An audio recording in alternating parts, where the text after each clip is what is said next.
La fête de l'Épiphanie est la manifestation du salut apporté par Jésus-Christ à l'univers entier. Ces mages venus d'Orient représentent toute l'humanité qui n'est pas juive. Les Juifs, depuis Abraham, étaient choisis par Dieu pour être le peuple élu, le peuple de Dieu, le peuple de qui devait sortir le Sauveur de l'humanité. Mais depuis le début, Dieu voulait et veut sauver l'humanité entière. Et ces mages, ces étrangers qui ne sont pas juifs, ne connaissent donc pas les Écritures. Mais par un signe mystérieux dans le ciel, ils ont su qu'était né le roi des Juifs. Cette étoile reste pour nous un mystère. Les savants cherchent toujours des explications. Alors on dit que c'est la conjonction de Jupiter, de Vénus. En fait, on n'en sait rien. D'ailleurs, comment une telle conjonction d'astres au ciel pourrait s'arrêter devant, au-dessus d'une maison? Voici que l'étoile qu'ils avaient vue à l'Orient les précédait jusqu'à ce qu'elle vienne s'arrêter au-dessus de l'endroit où se trouvait l'enfant.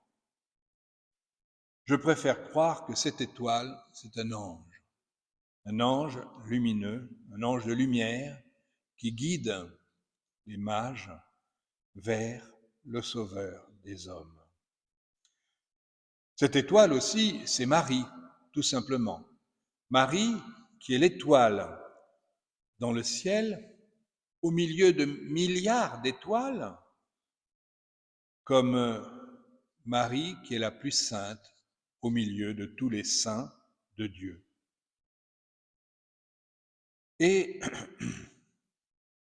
ces mages viennent devant le roi Hérode.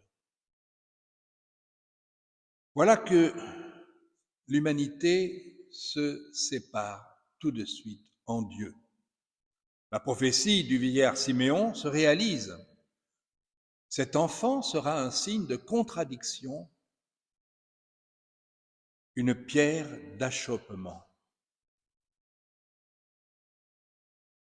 Dès le début, Hérode est plein de pensées homicides.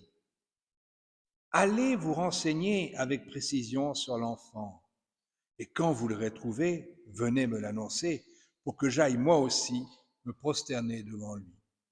Hérode, qui a tué ses propres enfants, Hérode qui va être le responsable du massacre des innocents, voulait tuer Jésus. Parce que le démon s'oppose à Dieu, s'oppose au Seigneur. Et les hommes se séparent en deux, ceux qui acceptent Jésus et qui veulent être sauvés par lui, et ceux qui refusent Jésus et qui veulent le tuer, ainsi que tous ceux qui suivent Jésus.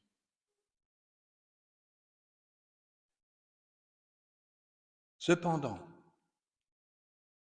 saint Paul nous a dit dans la deuxième lecture que le grand mystère de Dieu nous est révélé. Certes, nous avons fêté Noël, et à Noël, nous savons que le Fils de Dieu s'est fait homme. Il a été adoré par les bergers, par Marie, par Joseph. Aujourd'hui, jour de l'Épiphanie, parce que Noël est une théophanie, c'est-à-dire Dieu qui se manifeste, et la fête d'aujourd'hui est une épiphanie, c'est-à-dire que Dieu se manifeste à tous, à tout l'univers. Et puis, ça veut dire autour.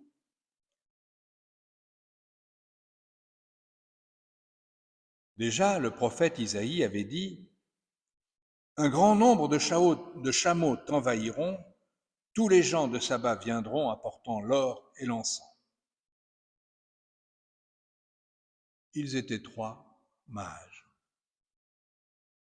Mais ce qui arrive, et même pour Jésus lui-même, est un signe, un symbole.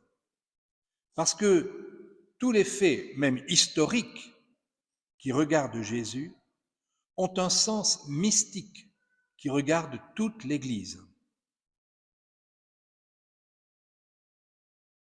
Et si les mages ont offert l'or, l'encens et la myrrhe, l'or au roi, l'encens à Dieu et la myrrhe à l'homme qui allait mourir,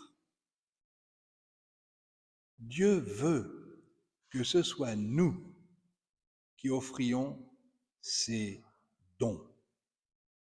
Parce qu'il veut l'or de notre amour, l'encens de notre adoration et la myrrhe de nos sacrifices, de notre offrande. Il est dit, les rois de Tarsis et des îles apporteront des présents, les rois de Saba et de Séba feront leur offrande. Ces rois dont nous parle la Sainte Écriture, c'est nous. C'est nous. Parce que, et c'était un des enseignements de notre Père fondateur, le Père Théodosios Marie de la Croix,